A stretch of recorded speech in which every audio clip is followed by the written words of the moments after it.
The clock is ticking. Exactly 1 month from today, on January 1st, about 70 million seniors, veterans, Americans with disabilities, and others who depend on Social Security and other benefits will get their first check of the new year. For those 70 million Americans, that's 1 in 5 Americans, January 1st is supposed to be a day of relief.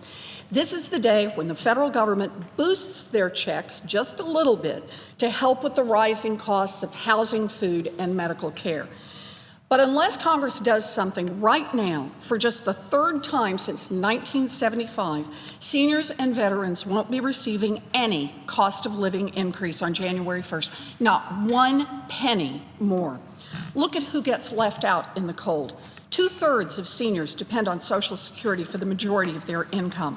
For 15 million Americans, Social Security is all that stands between them and poverty.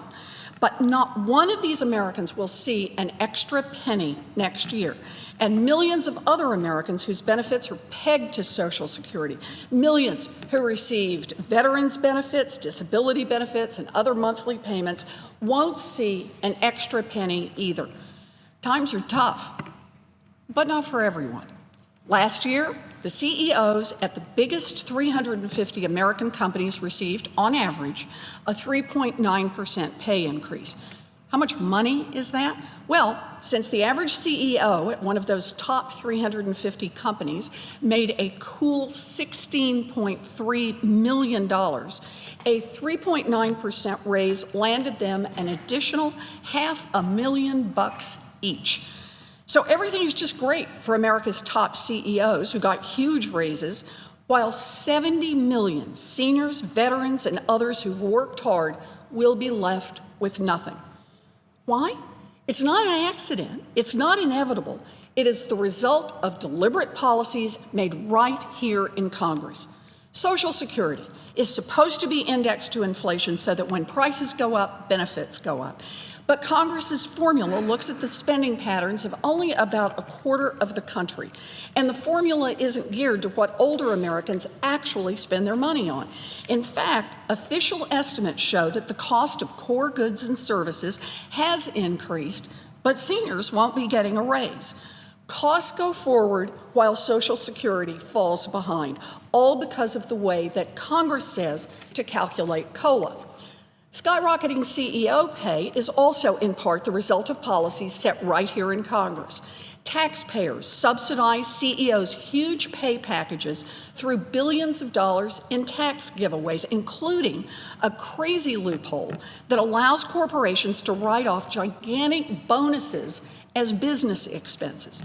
Sure, companies should make their own decisions on how much to pay their executives.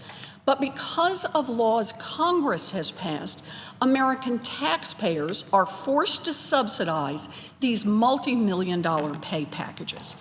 2 decisions, how to calculate Social Security raises and whether to give tax breaks for multi-million-dollar CEO bonuses, are made right here in Congress. And right now, senators bow and scrape for highly paid CEOs while they turn their backs on retirees and vets. We're here because it is time for Congress to make different choices. Representative Tammy Duckworth and I have introduced the Seniors and Veterans Emergency Benefits Act, the SAVE Benefits Act, to give retirees, veterans, and Americans with disabilities a one-time payment of about $581. That is the equivalent of a 3.9% increase over the average Social Security benefit, the same percentage raise that CEOs received just last year. Now, where would the money come from? Well, we can pay for it just by closing the tax loophole for the CEO bonuses that exceed $1 million. In fact, according to the chief actuary of the Social Security Administration, closing just this one loophole will create enough revenue to give a $581 raise to seniors and vets and still have billions of dollars left over to help boost Social Security Trust Fund for the future. The SAVE Benefits Act would give seniors, vets, and the disabled an extra $581 a year. Now, $581 a year may not mean much to a CEO, But that money would cover almost 3 months of groceries for seniors, or a year's worth of out-of-pocket costs on prescription drugs for someone on Medicare. For seniors and vets, that $581 means a lot. Already, 21 Democratic senators have signed on as co-sponsors. Dozens of organizations, Social Security Works, the AFL-CIO, MoveOn.org, the National Organization for Women, Vote Vets, the National Council of La Raza, I could go on in this list, have already endorsed the bill. And across the country, more than 400,000 people have signed petitions urging Congress to pass the Save Benefits Act.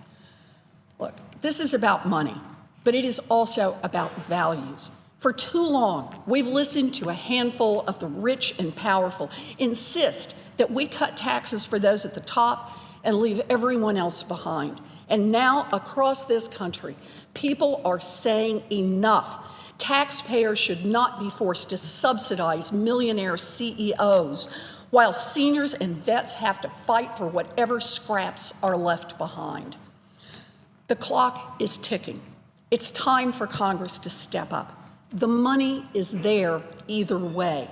It can go for a payment to 70 million Americans who need it and who have earned it, or it can go to CEOs and the wealthiest corporations. Let's vote on the Save Benefits Act. Let's show everyone where we stand, whether we stand up for tax breaks for the country's most highly paid CEOs, or whether we work for the seniors and vets who worked their hearts out to build this country. Senator McConnell, bring this bill to the floor and let us vote. Thank you, Mr. President. I yield.